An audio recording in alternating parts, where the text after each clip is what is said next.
하나님과 인격적으로 교제하라.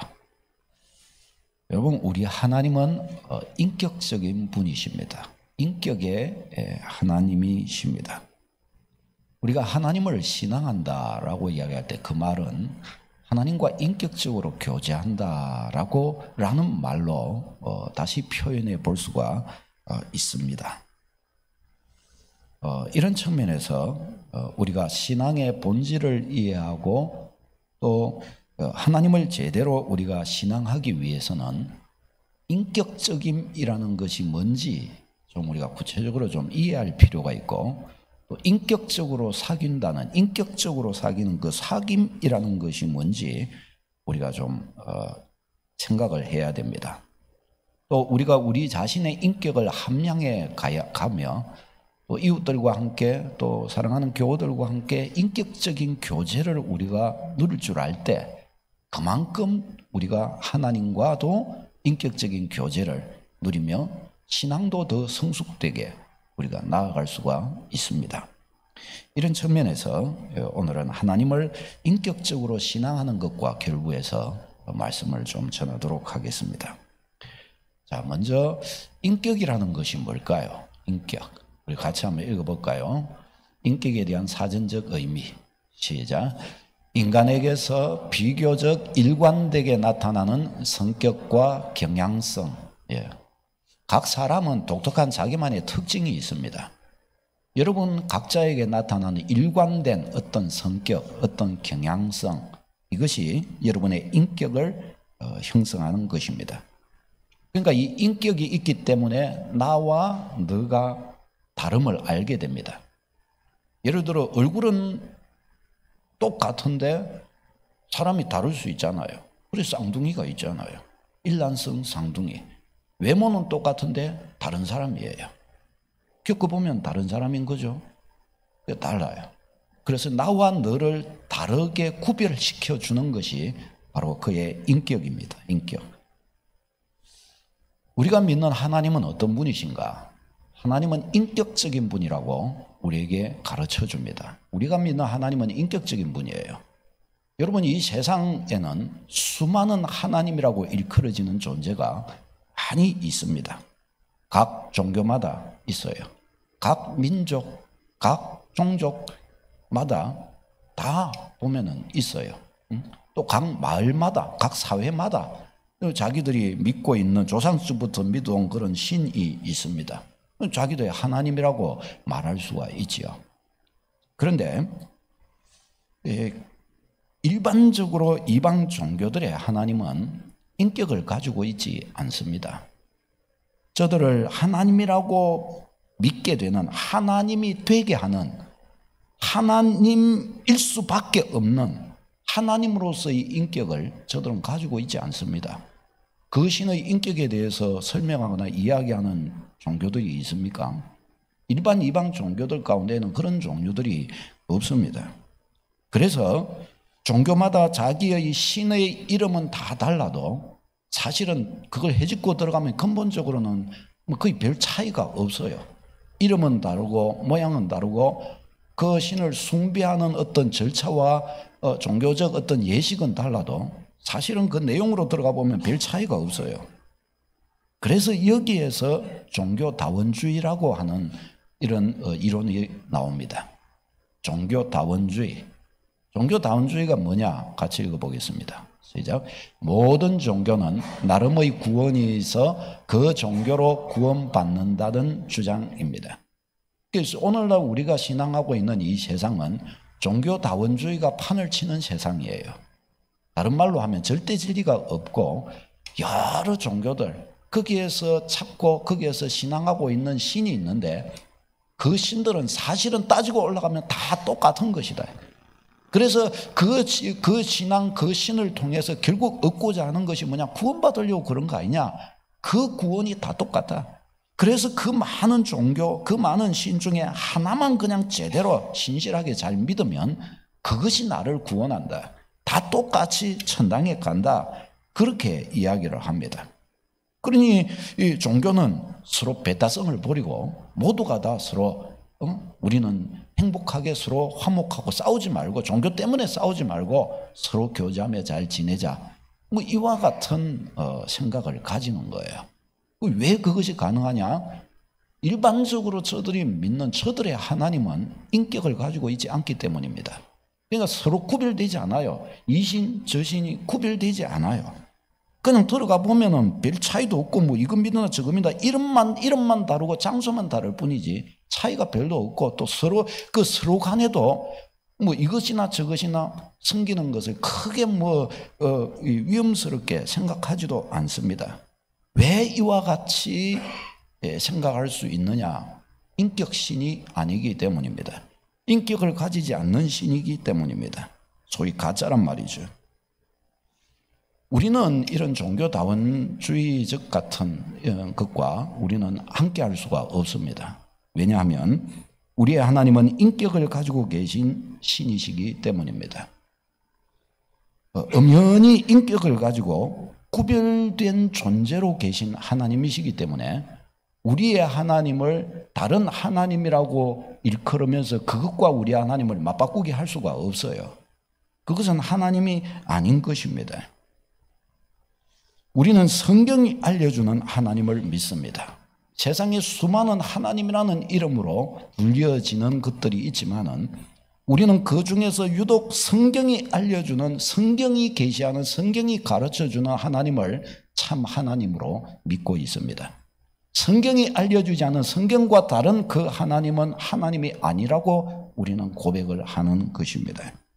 이 성경이 계시된 하나님, 성경을 통해서 표현되고 자신을 드러낸 하나님, 그분만이 유일하시고 참되신 하나님임을 우리는 고백하는 것입니다. 그러니까 성경이 알려주는 인격의 하나님이 아니라고 한다면 그것은 하나님이 아니에요. 그래서 우리는 타협할 수 없습니다. 그래서 우리는 저런 종교다원주의와 같은 종류는 사탄의 강력한 유혹이라고밖에 우리는 볼 수가 없습니다. 우리가 우리 하나님을 정확하게 알고 믿는 방식이 아니면 우리는 우상을 숭배하고 있을 가능성이 많습니다. 그리고 우리는 그 우상을 숭배하면서도 마치 하나님을 숭배하는 것을 섬기는 것처럼 오해될 수가 있습니다. 예를 들어서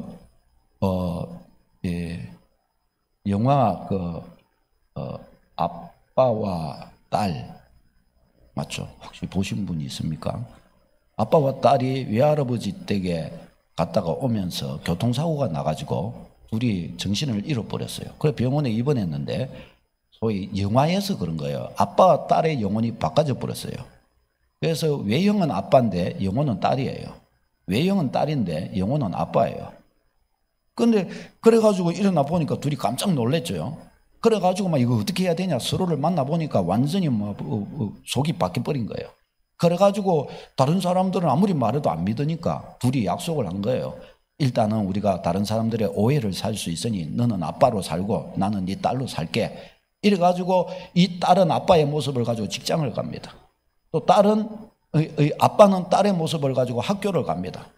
이제 그렇게 하면서 좌충우돌하면서 아빠가 딸을 이해하게 되고 딸이 또 아빠를 이해하게 되고 이제 그런 영화인데 그렇게 되었을 때 모습을 이렇게 보고서 누군가가 이제 놓고 그 아빠를 놓고 아빠 하면서 막 하고 그 직장에 갔는데 누구 부장님 대리님 하고 이야기를 할 거 아니에요.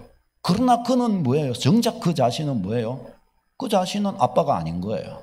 그러니까 모르는 거죠. 모르고 있는 거죠. 여러분 신앙이라고 하는 것, 우리의 믿음의 대상이신 하나님이라고 하는 분, 그 존재하심, 내가 믿는 하나님 그분이 바로 성경의 하나님에 맞느냐? 사실 이것을 구별하고 찾아가는 일은요 결코 쉬운 일이 아닙니다. 어린 아기가 자기 부모님을 다른 사람들과 구별하여 식별할 수 있게 되기까지 시간이 걸려요. 그렇죠? 이제 태어난 아기는 아무것도 몰라요. 그래서 다른 사람들 이 사람들은 몰라요. 그러다가 부모의 채취를 통해서 알게 되고 이제 눈이 열려서 눈을 통해서 이분하고는 다르구나.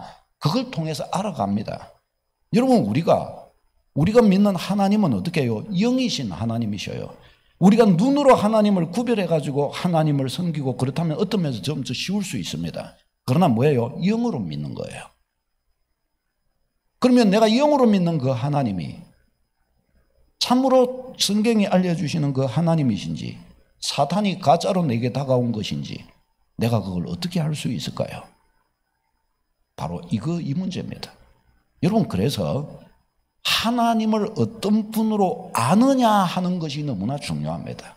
그분을 아는 만큼 그분을 제대로 섬길 수가 있습니다. 자, 그래서 우리가 하나님을 인격적으로 모시고 하나님을 잘 믿기 위해서 우리가 어떻게 해야 되냐? 첫 번째는 하나님을 잘 알기 위해서 성경을 공부해야 됩니다. 성경을 공부해야 돼요. 성경을 제대로 공부하지 않으면, 성경 말씀을 알지 못하면 하나님을 알지 못해요.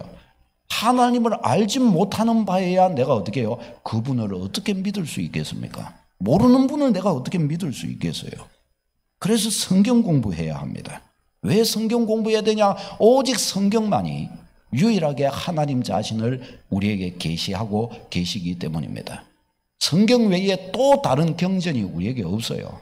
하나님이 성경 외에 다른 것으로 자신을 계시한 책이 없어요. 오직 성경밖에 없습니다. 그래서 우리가 성경을 계속 읽으면서 성경을 이해해가고 알아가면서 성경을 통해 하나님 그분을 알게 되도록 해야 합니다. 성경을 통해 하나님을 알아가야 됩니다. 성경이 알려주는 하나님을 알고 성경을 통해서 하나님이 어떤 분이신 줄을 알게 되어야 우리가 일상생활을 통해서 성령으로 우리 안에 내주하셔서 우리를 다스리시고 우리에게 간섭하시고 말씀하시고 하는 것들, 소위 성령의 내적 음성에도 우리가 밝게 거기에 응답하며 나아갈 수가 있습니다. 성경, 우리에게 주신, 객관적으로 주신 이 경전이 하나님의 말씀을 통해서 자신을 알려주신 하나님도 모르고 있는데 우리 안에서 나의 소리, 나의 소리 속에 육신의 소리, 죄성의 소리, 이런저런 유혹의 소리, 미혹의 소리, 오만때만 소리들이 다 있는데 우리 안에 그렇지 않아요. 그런 것들 속에서 성령의 소리를 내가 어떻게 알겠냔 말이죠. 들려줘도 성령의 소리를 못 들어요. 생명길을 가르쳐줘도 생명길을 못 가요, 여러분. 모르는 것을 어떻게 그걸 알겠고 모르는데 어떻게 그걸 분별할 수 있겠습니까? 어린아이가 자라가면서 이제 직장을 이렇게 가고 사회생활을 초년생으로 이렇게 생활을 해도 어떻게 해요? 감정이 많아요. 아이고, 이 사람 이분 빤질하는데 이 사람 아이고 못된 사람이구나. 저 사람 보니까 흠상궂긴 한데 사실은 저 사람이 진짜 알고 기고 참 좋은 사람이구나. 사회생활 하면서 이거 배워가는 거 이거 많은 거예요. 많은 거예요. 사회생활 속에도 어때요? 함정이 그래서 많은 거예요. 살아가면서 그것을 배우고 알아가서 이 인생이란 이런 거고 이렇게 살아야 되겠구나. 그래서 여러 잘못된 길로 빠지는 일 많잖아요. 그 중에서 바른 길을 찾아가게 되는 거예요. 하물며 영적인 하나님을 섬기는 일에는 함정이 그렇게 많음을 우리가 알아야 합니다. 이 놓치지 말아야 됩니다. 그래서 잘못하면 하나님을 섬긴다 하지만 알고 보면 마치 양파 껍질 까는 듯이 답하고 보면 그 사람에게는 하나님이 없어요. 그냥 빈 깡통으로 그냥 공허한 것밖에 없어요. 어떤 사람은 하나님을 섬긴다고 했는데 사실 그거 자꾸 따지고 들어가 보니까 하나님 말고 사탄이에요. 이방 우상이에요. 교회하고 그냥 저희 또 다른 어떤 장소하고 그냥 장소만 바꾼 거고 이름만 바꿨지 가사만 바꿨지 사실은 똑같은 거예요. 그런 것도 많이 있을 수가 있는 것입니다. 하나님을 아는 일이 그래서 너무나 중요합니다. 하나님을 바르게 알지 못하면 성령 인도하심 받는 것도 어려워요. 그거 되지 못합니다. 하나님의 말씀하심이 있어도 그것을 해석하지를 못해요. 내 인생 가운데 깨달음을 주셔도 그걸 오해해서 해석한다니까요. 사람도 그렇잖아요. 지금 똑같은 말씀을 전해도 똑같은 말씀을 들어도 어떤 사람은 이 말씀을 오해할 수 있어요. 어떤 사람은 정확하게 해석하고 그 의도를 따라 바르게 이해할 수 있어요. 반면에 어떤 사람은 거기에 살을 더 붙여서 자기 나름대로 그림을 그려가지고 자기 생각으로 그냥 만들어버릴 수 있어요. 말하고자 하는 사람의 의도를 생각지 않고 말이죠. 하물며 내 안에 성령의 음성으로 들려오는 것들을 내가 그걸 바르게 해석하고 이해할 수 있다? 말씀도 모르고 하나님도 모르는데 그걸 어떻게 내가 이해하겠어요? 이게 안 되는 것이에요. 안 되는 거예요. 하나님 말씀부터 잘 알아가는 축복이 있기를 바랍니다. 주님과 인격적으로 교제하기 위해서는 이것부터 추스리하고 이것부터 챙겨야 합니다. 여러분, 그래서 어떤 사람은 성경도 안 보고 말씀을 읽지도 묵상하지도 않고 하나님 말씀에 대해서 알려고 하는 거기에 대한 관심도 가지고 있지 않는 분들이 많이 있어요. 그 신앙 굉장히 위험합니다. 그리고 그렇게 하고 있는데 나는 하나님을 잘 믿는다고 생각하는 거예요. 혹은 또 나는 성경을 덮어놓고 내가 다 안 봐도 나는 믿어. 나는 다 믿어. 뭘 믿는데? 성경을 믿어. 성경 뭘 믿는데?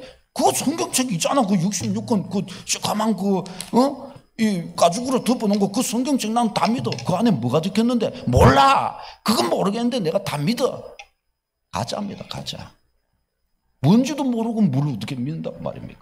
그가 믿는다 하지만 사실은 성경의 하나님 아니 자기 생각의 하나님을 믿을 가능성이 많은 거예요. 그렇게 믿는 것은. 여러분 이것을 꼭 우리는 기억해야 할 줄로 믿습니다. 사랑하는 여러분.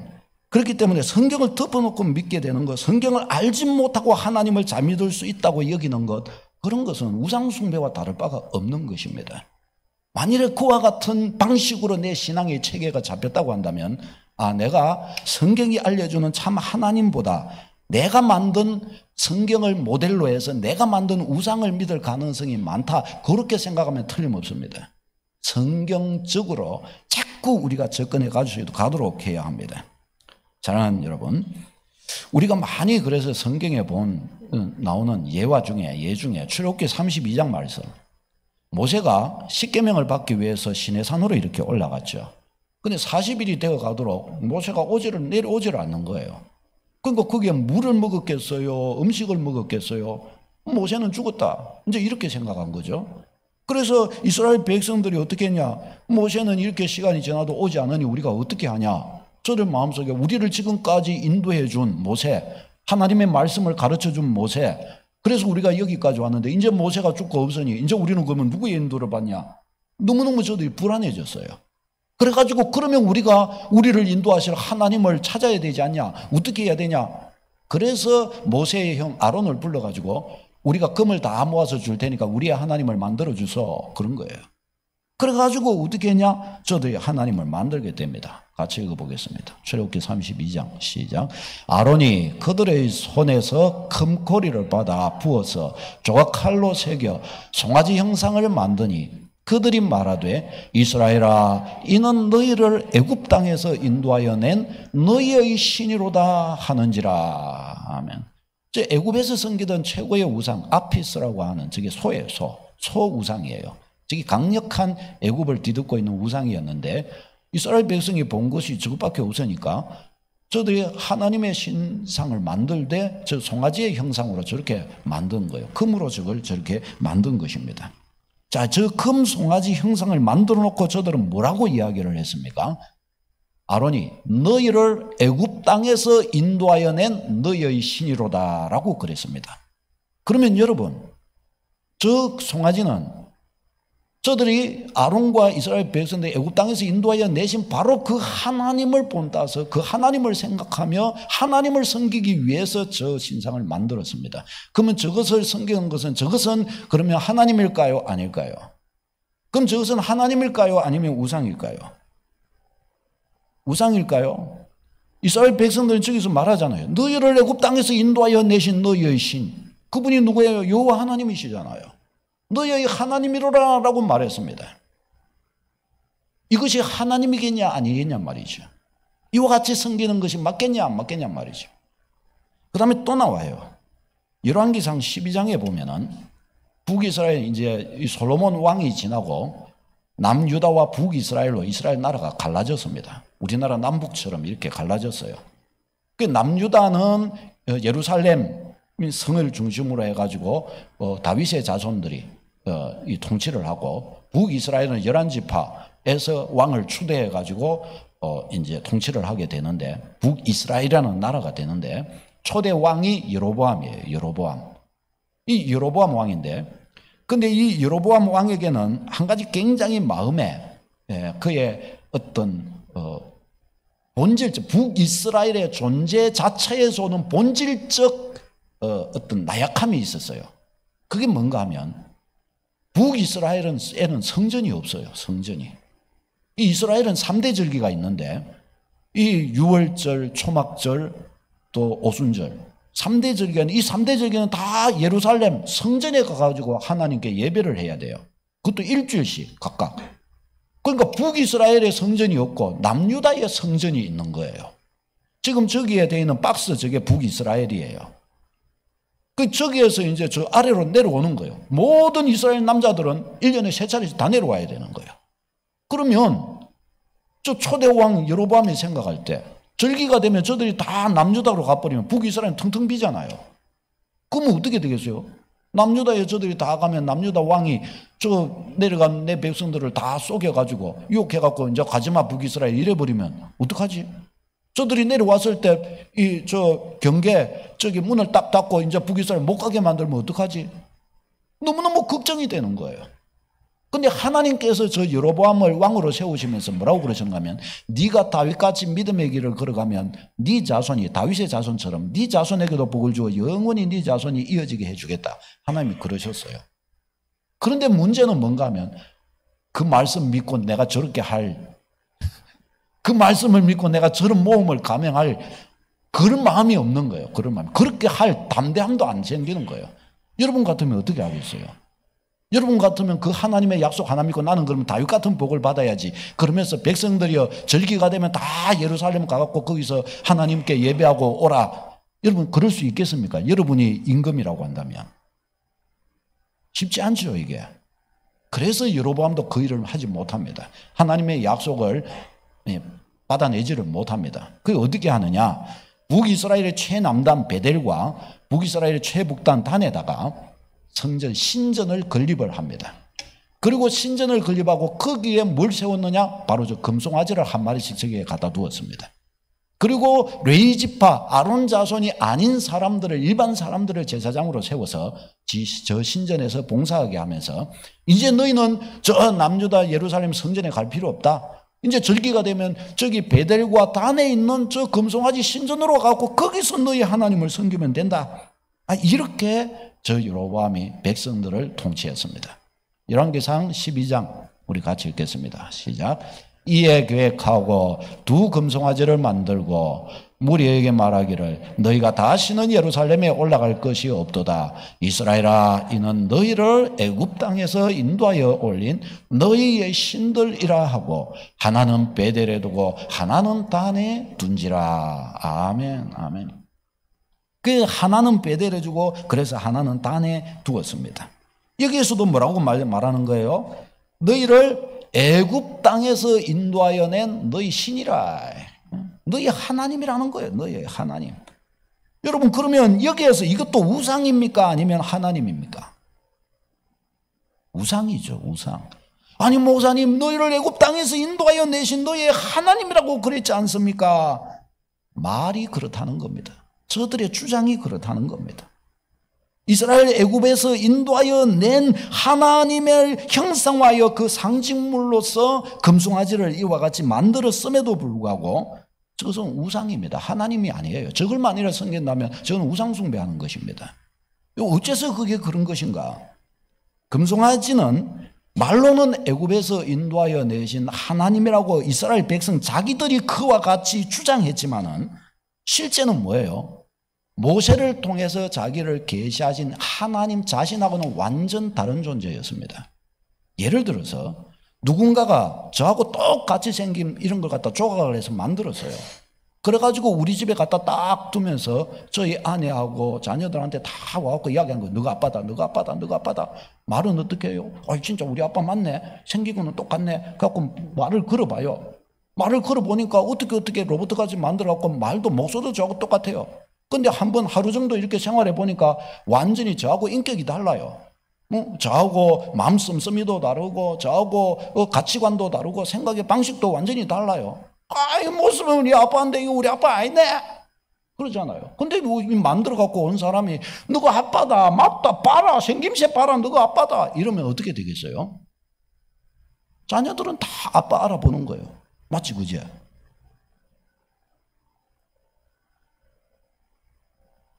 자녀들은 못 알아봐도 우리 집사람 알아보겠죠. 알아보는 거예요. 알아보는 사람 알아보는 거예요. 여러분 한번 여기 보세요.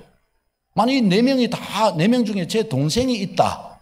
제 동생이 있다. 쟤들 중에 제 동생이 있다. 예를 들어 해보십시다. 그러면 저 중에 누가 목사님의 동생입니까? 했을 때 제가 힌트를 줍니다. 잘생긴 사람이 내 동생이다. 다 보니까 다 저만큼 생긴 거예요.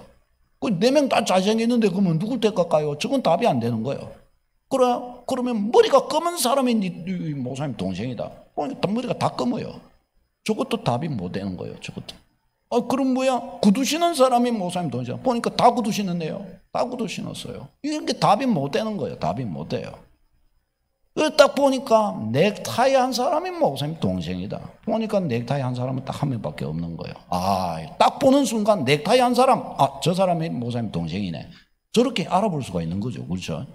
그러니까 기준이라고 하는 것, 자기를 가르쳐주는 게 이 명확하고 분명하게 구별될 수 있는 것으로 알 때 어떻게 해요? 대상을 분명하게 알 수가 있는 겁니다. 대상을.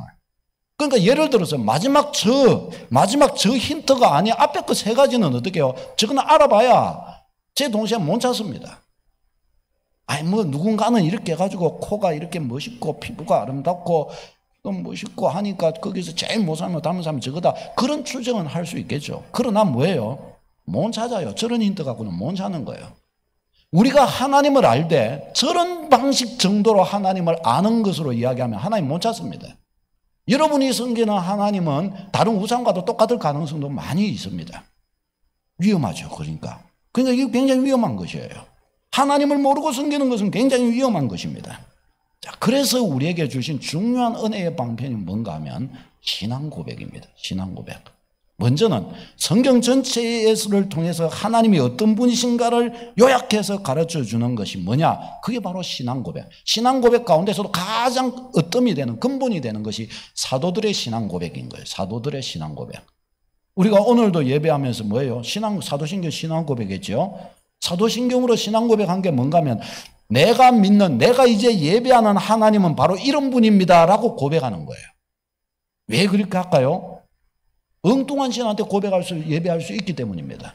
여러분이 예배 드리다가 엉뚱하게 예배 한참 드리다가 하나님 아닌 그냥 하나님의 교회에 와가지고 예배는 드리되 사실은 속으로는 뭐예요? 믿는 그가 성경이 알려준 그분이 아닐 수 있기 때문에 그래서 시작할 때부터 어떻게 하는 거예요? 하나님 선포를 하는 거예요. 내가 지금 예배하고 내가 섬기고 나의 하나님은 바로 이분이십니다 하고 신앙 고백을 먼저 선포하는 거예요. 할렐루야. 그 신앙 고백이 분명해야 할 줄로 믿습니다.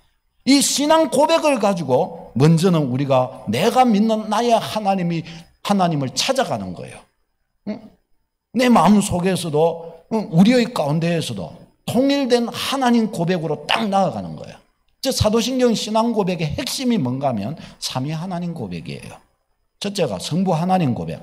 전능하사 천지를 만드신 하나님 아버지 내가 믿습니다. 이 성부 하나님 고백. 그 다음에 성자 예수님 고백이에요. 성자 예수님은 누구냐? 하나님의 외아들이시오 성령으로 잉태되고 마리아를 통해 탄생하신 분, 십자가에서 고난을 받아 죽으시고 부활하셔서 하나님 보좌 우편에 앉으신 분, 그 예수 그리스도이신 거예요. 3일 만에 부활하사라고 했죠. 부활해도 그냥 부활하면 안 돼요. 3일 만에 부활하셔야 돼요. 그분이 우리 구주예요. 그냥 또 태어난 거, 사람의 몸에서 태어나면 또 아무리 동정녀가 10명, 20명이 있어도 아무한테서나 태어나면 안 돼요. 오직 마리아한테서 태어나셔야 되는 거예요. 아멘.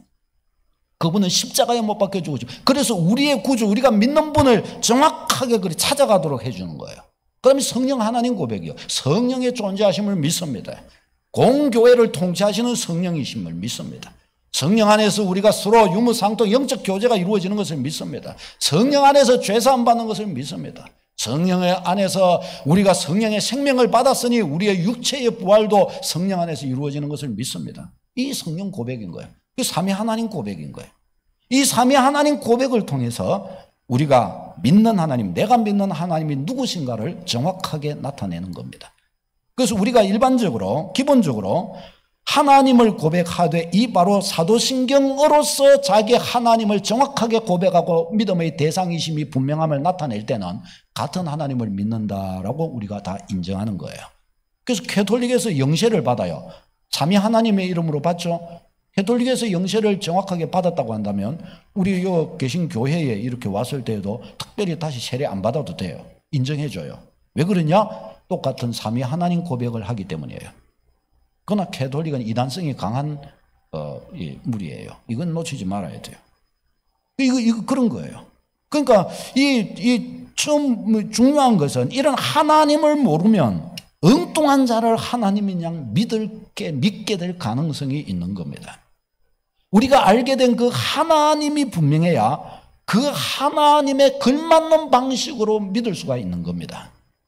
자, 그 다음에 이제 하나님을 알기 위해서 성경 말씀을 잘 알아가야 된다는 거예요. 그 다음에 두 번째, 하나님을 인격적으로 잘 섬기기 위해서 이제 인격적으로 하나님과 사귀기를 할 줄 알아야 합니다. 인격적으로 하나님과 사귀는 거예요. 자, 인격적으로 사귄다는 것은 뭘까요? 같이 읽어보겠습니다. 시작. 상대방의 외모나 일시적인 특징이 아닌 상대방의 성향, 가치관, 행동 양식 등을 포함한 전반적인 인격적인 측면을 존중히 여기는 것이다.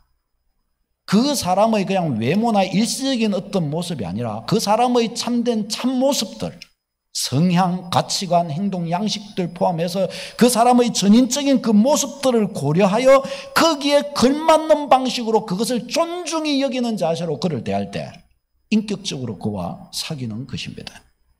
자, 그렇게 우리가 그러면 하나님과 사귄다고 할 때도 하나님을 인격적으로 그럼 모신다고 할 때도 뭐예요?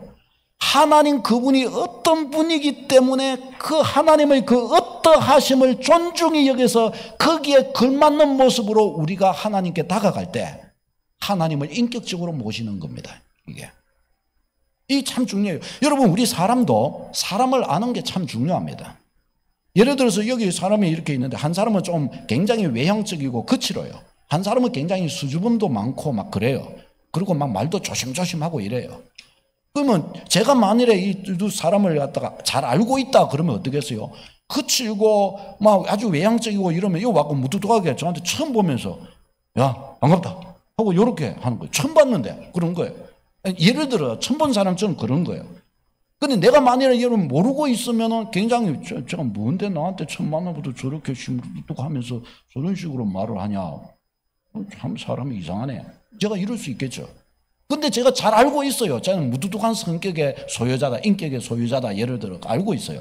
그러면 어떻게 해요? 아, 저는 무뚝뚝하게 저를 말했지만 저는 원래 성향이 저렇기 때문에 저것이 뭐 다른 나한테 적의를 가진 것이 아니라 일반적으로 저렇다.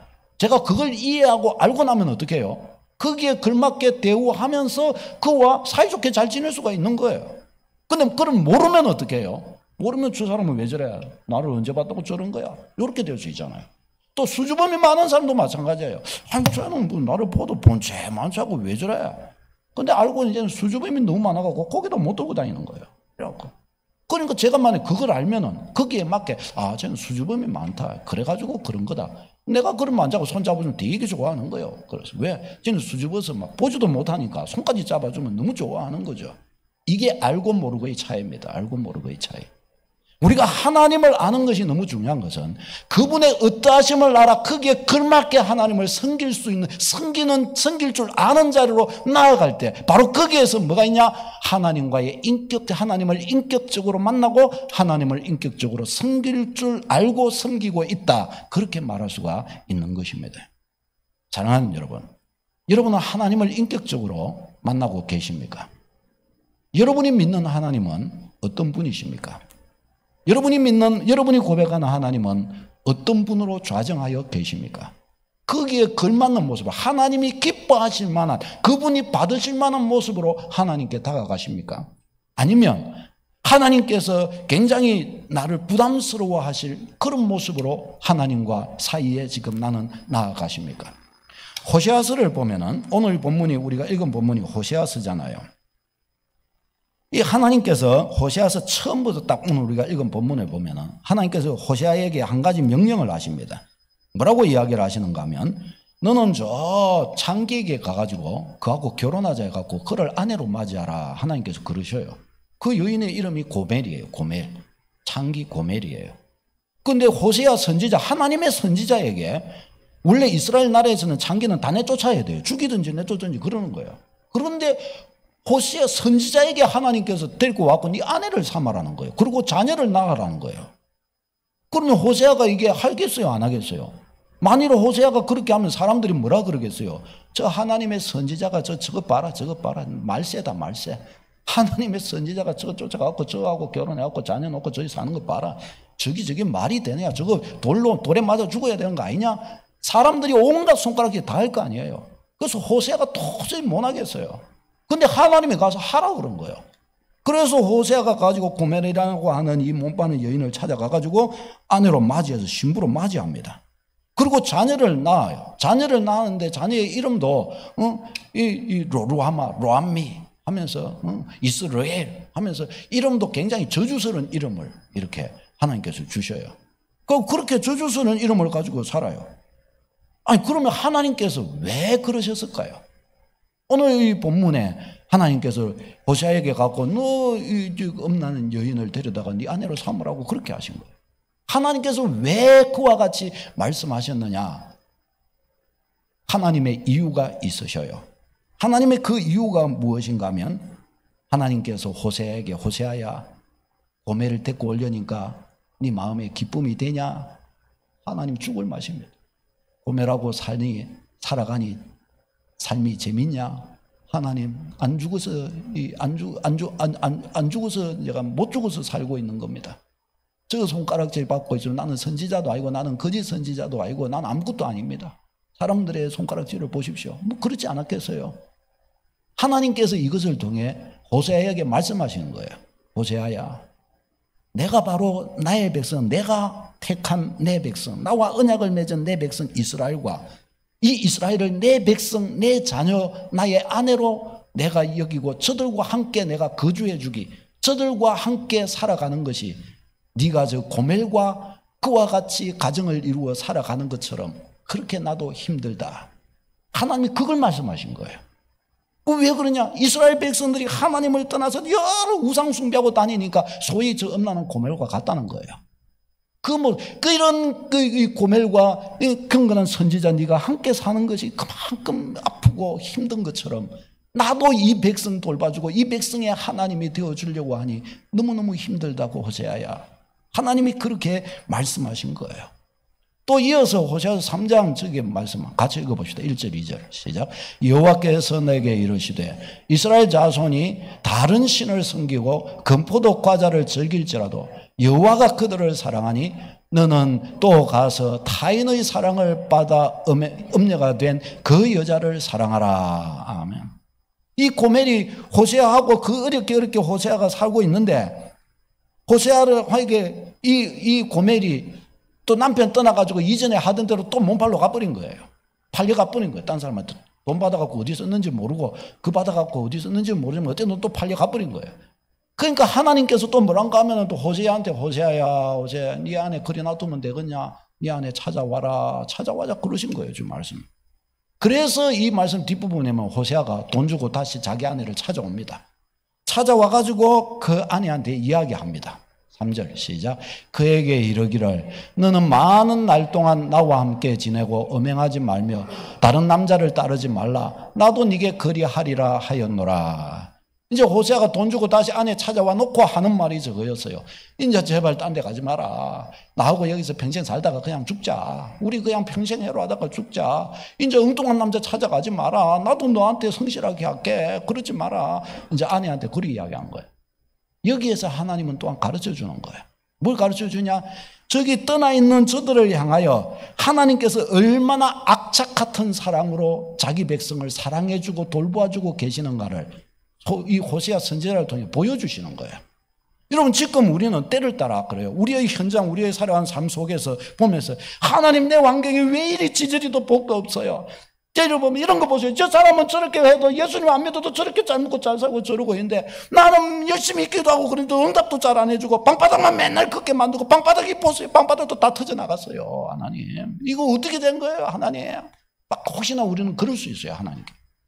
근데 사실은 성경은 우리에게 뭐라고 하나님 자신에 대해 뭐라고 말씀하시는가 하면 이 호세아서를 보면 우리가 눈물을 흘리지 않을 수 없어요. 하나님이 우리를 붙들어 주시고 우리를 사랑하시고 우리를 향해 다가오시는 그 사랑하시면 이루 말할 수가 없다는 거예요. 남편 놔두고 또 다른 남자도 도망가 있는 여인 알면서도 가고 돈 주고 다시 사갖고 쩔쩔 매고 밥히는 거예요. 제발 음행하지 말고, 제발 엉뚱한 데 가지 말고, 딴 남자 품에 안기지 마. 제발 내가 네 남편이니까 나만 사랑해. 나도 너한테 그럴 테니까 제발 우리 쎄쎄쎄 평생 같이 손잡고 잘 사세. 그런다는 거예요. 하나님이, 저기 뭔가 호세아가 그런 게 아니라 하나님이 자기 백성에게 그러고 계시다는 거예요. 하나님께서 그걸 가르쳐 주시는 거예요. 이렇게 하시는 하나님, 이 말씀을 알고 있다면 우리가 하나님한테 그럴 수 있겠어요? 방바닥 끌면서 하나님 나는 왜 이럴 수밖에 없고 나한테는 왜 응답도 안 해주고 그러지? 그 말 쑥 들어가던 거예요. 이 말씀 알면은, 하나님 마음 우리가 제대로 알면은요. 사랑하는 여러분, 그 하나님 아는 일이 너무너무 중요한 것입니다. 이런 호세아의 힘듦을 통해서 하나님은 자기 자신의 마음을 이스라엘 백성에게 계시하신 거예요. 그런데 이와 같은 하나님의 자기 표현이 뭐예요? 매우 인격적이시더라 하는 거예요. 호세아를 통해서 자기 백성에게 하나님께서 다가와주고 말씀하시는데, 이와 같이 사람의 그 환경을 통해 호세아라고 하는 어떤 주의 종, 그분의 전 인생을 틀어서 하나님의 마음을 표현해주고 계셔요. 여러분, 이런 소리, 이 말이 소위 하나님을 향한 인격적인 자세를 갖지 않은 사람은 이 말을 들어도 이 말을 이해할까요? 못 할까요? 이런 말씀을 하실 때 하나님의 마음이 어떠한가를 받아들일 수 있을까요? 감 잡을까요? 못 잡을까요? 감을 못 잡는 거예요. 하나님이 아무리 말씀해도 내 마음이 이렇게 힘들다 그러면 고멜이 와서 뭐라 그러겠어요? 네가 뭐 그리 힘든데? 내가 너 싫다고 갔다 그러는데 네 그거 갖고 네 뭐하는데 네가 니도 딴 여자 만나. 왜 그래?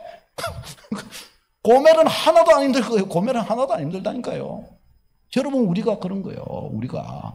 우리가 하나님을 모르고 있고 하나님과 뭔가 하나님께로 우리가 통하는 것이 없으면 말해도 못 알아듣는 거예요. 지난주에 말씀 나왔죠. 하나님께서 사울이 잡아 죽인 저 기본 거민의 일에 대해서 누구한테 물으셔요? 다윗한테 물으셔요. 다윗한테. 사울 죽고 나서 다윗한테 물으셔요. 아니, 사울이 일 저질렀는데 왜 그걸 다윗한테 물으시냔 말이죠. 사울은 말해도 들을 귀가 없는 사람이에요. 그러니까 사울은 그냥 죽어야 되는 거예요. 누가 더 알아들어요? 하나님을 경외하는 다윗이니까 그 말씀이 뭔 말인지 알아듣는 거예요. 뭐가 신실한 건지 뭐가 악한 건지를 다윗이 알아듣는 거예요. 그러니까 그 말이 되는 거예요. 여러분, 우리 주의 백성이 다 그런 거예요. 하나님이 우리에게 얼마나 좋은 말씀, 축복의 말씀 많이 주시겠어요? 알아듣는 자가 그걸 알아듣는 거예요. 받을 수 있는 자가 그걸 받게 되는 것입니다. 주와 인격적으로 교제하면 하나도 놓치지 않을 줄로 믿습니다. 여러분, 이걸 우리 믿음의 백성은 놓치지 말아야 돼요. 어떻게 우리가 하나님과 인격적으로 교제하는 법을 배울 것인가? 간단합니다. 우리가 예배를 하면서 하나님을 만나는 수준은 우리가 생활 속에서 하나님을 만나는 수준을 넘어설 수 없습니다. 다른 말로 해서 예배의 수준은 내 삶에서의 한 신앙생활의 수준을, 그러니까 삶에서의 신앙의 수준은 예배의 신앙의 수준을 넘어설 수 없어요. 그러니까 삶의 수준이 높이려면 예배의 수준이 높아져야 되는 겁니다. 맞습니까? 마치 그런 것처럼 우리가 하나님을 향하여 이렇게 서 있지만 하나님 눈에 안 보이시잖아요. 그러니까 어떻게 해요? 보이는 사람들과 어떠한 인격적인 교제를 가진다면 하나님과의 인격적인 교제는 가장 잘하는 게 딱 그만큼이라는 될 것입니다. 그러니까 우리가 사람들과 어떤 교제를 가지느냐에 따라 그 교제의 깊이가 어떠함에 따라 하나님과의 교제의 깊이를 가져갈 수가 있다는 거예요. 왜? 보이는 사람과의 교제를 통해 하나님과의 교제를 배워 학습해 가는 겁니다. 아멘이십니까? 그렇게 하시기를 축복합니다. 그래서 보이는 사람들과의 사이에서 하나님을 섬기듯이 하나 나를 깎아가고 나의 인격을 다듬어 가는 거예요. 그러면서 그와 함께 인격적 교제 나누는 법을 배워가는 겁니다.